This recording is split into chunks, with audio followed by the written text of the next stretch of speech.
confined space and enclosure training because we don't want anyone to find themselves in a situation to where they cannot get out of it.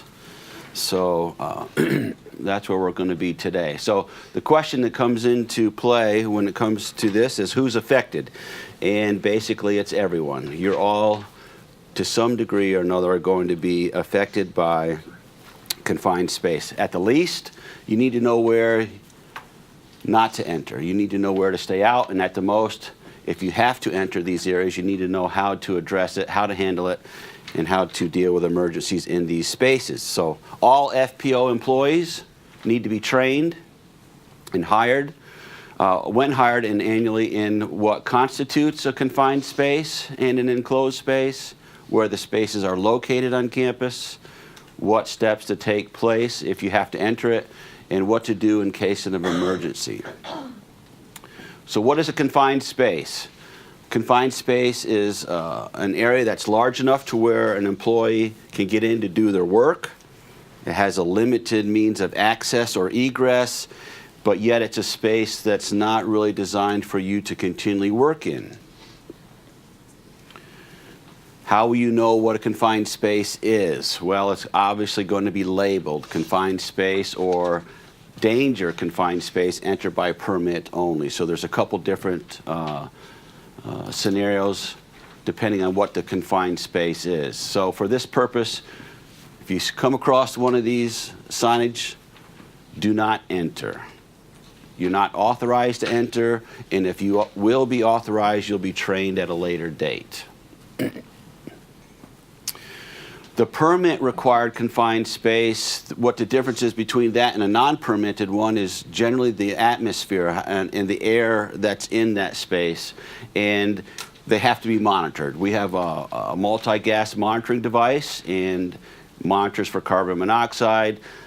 You say, well, oxygen, well, whether or not there's enough oxygen in there, generally, and combustibles. Are there fumes in there that could ignite and create a combustible environment? So the proper levels must be attained prior to any entry without emergency breathing devices, kind of like what you would see the first responders wearing. Spaces on campus, and this is what was being handed out. All the confined spaces on campus are on this list, and there's things that will tell you what their locations, the hazards, and the steps you need to take if you have to enter them. So if you ever need one, Jeanette will have extras. But the crawl spaces below the floors, we have several in this building, attic space, tunnels, manholes, hatchways, a lot of our manholes on campus, sump pumps on campus. All these would be considered a confined space because it's not a space that is normally worked in. There's restricted access, restricted egress. There may be things in that space that you could get hung up on. There could be fumes that would affect the breathing as well. So these are the spaces that you really just need to stay out of unless you have been trained to enter them, but yet you need to be aware of it.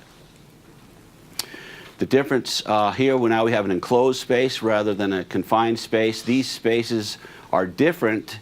They don't meet the same conditions, but yet you still need to be aware and take precautionary measures and diligence before you enter these spaces.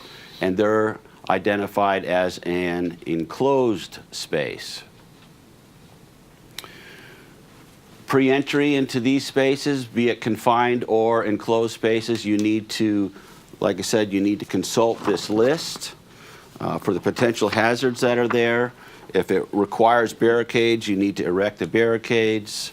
And anytime one of these spaces are to be entered, there's always an entry team that should be set up. Entry teams will always use the appropriate PPE. They will identify and contact prior to entering an assistant. So there's always going to be two people involved when entering these spaces. They'll need to know what the location is, who is entering the space, how much time are you going to work in this space, and if there's any other assistance that is needed or which is required to enter that space.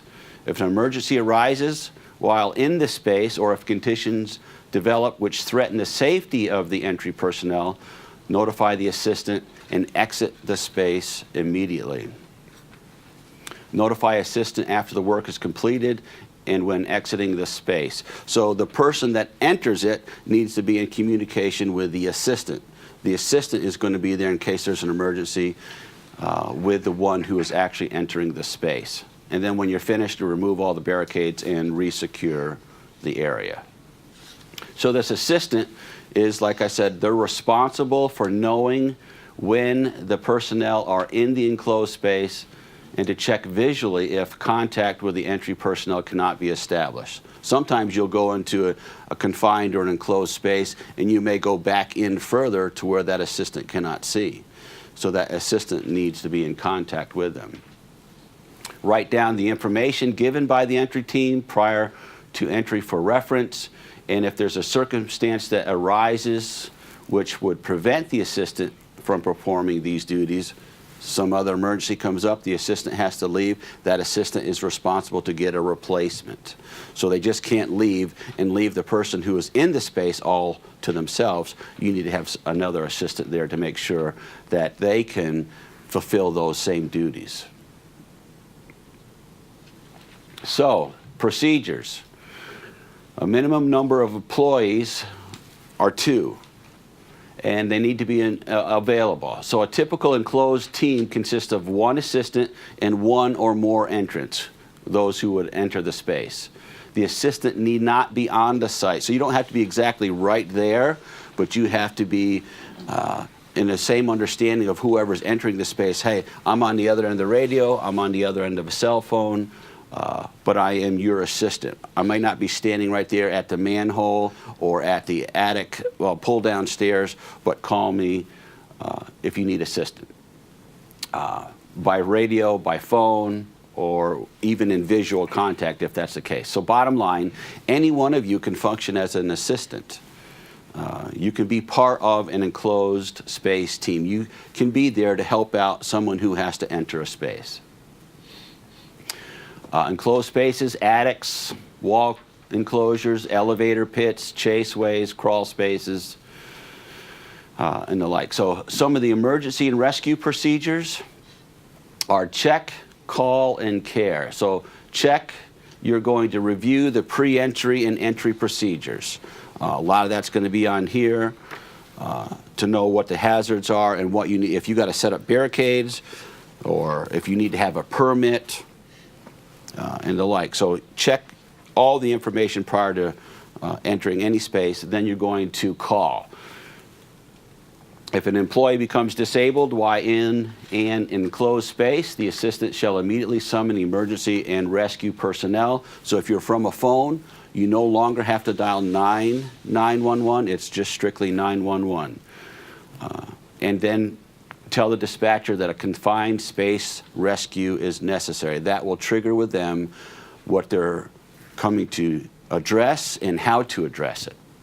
A lot of times when a 911 call is placed, the address for the campus is 3909 Swiss Ave. So they will generally come up to the Swiss Avenue address, and a lot of times either campus police or the person who calls should be out there to direct them where to go. If you're calling from a cell phone, it's very similar. Confined space necessary, needs to be communicated.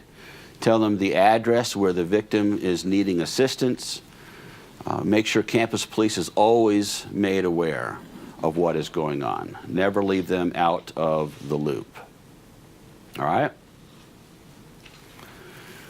Under the care procedures, only individuals who are trained in confined space rescue procedures and have that necessary equipment to perform the rescue without endangering the safety of the would-be rescuer shall make rescue attempts. We are not first responders. We are not the ones to make a rescue. We are the ones who may work in a space if you're trained, or you may be an assistant, but you are not a rescuer.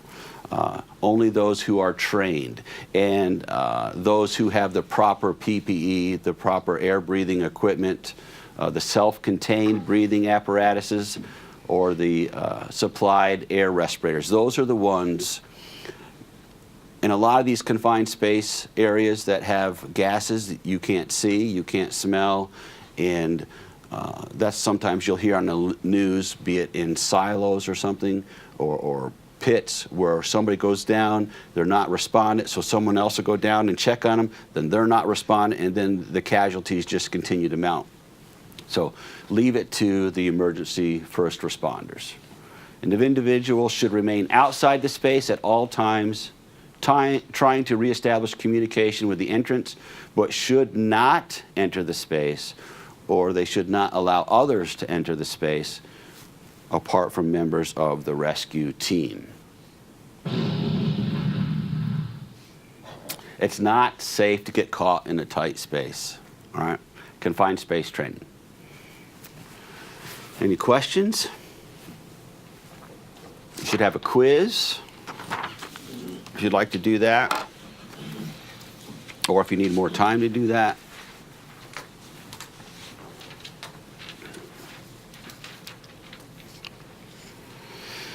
Anybody need any more time? So question 1, a confined space has the following characteristics. All the above. All the above, D. An enclosed space has the following characteristics. A, not the same as a confined space, but very similar. And then FPO supervisors are the only ones that need to know the location of a confined and enclosed space and what to do when work is required inside one of those spaces. False. You all need to know. You're all responsible to know. You're not all responsible to enter as an entry team, but you need to know where it's at. And like I said, again, there's a detailed list. I think that if you have one, if you want one today, you can get one, but if not, check with Jeanette and she'll be glad to get you one. All right? Thanks.